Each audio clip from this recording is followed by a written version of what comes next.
પૃથ્વીરાજ સુકુમારને રાજામૌલીની ફિલ્મમાં વિલનના રોલને સમર્થન એસએસ રાજામૌલીની અને મહેશ બાબુની ફિલ્મ SSMB 29 ફિલ્મ લાંબા સમયથી ચર્ચામાં છે। આ ફિલ્મનું બજેટ 1000 કરોડ રૂપિયાનું છે। અત્યાર સુધીની સૌથી મોંઘી ફિલ્મ હોવાનું કહેવાય રહ્યું। હવે આ ફિલ્મને લઈને અપડેટ છે કે સાઉથના અભિનેતા પૃથ્વીરાજ સુકુમારને આ ફિલ્મમાં વિલનનો રોલ ભજવી રહ્યો હોવાનું સમર્થન આપ્યું છે।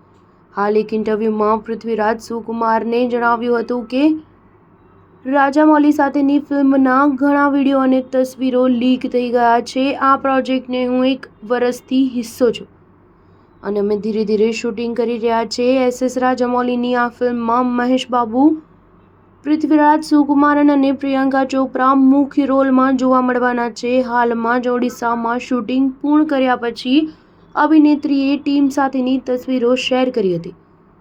મહેશ બાબુ આ ફિલ્મને 2 પાર્ટમાં રિલીઝ કરવાનો છે। આ ફિલ્મનો પહેલો ભાગ 2027માં રિલીઝ કરવામાં આવશે અને જ્યારે બીજો ભાગ 2029માં રિલીઝ કરવામાં આવશે। સ્ટાર ન્યૂઝ 7 હંમેશા સચ્ચાઈની સાથે।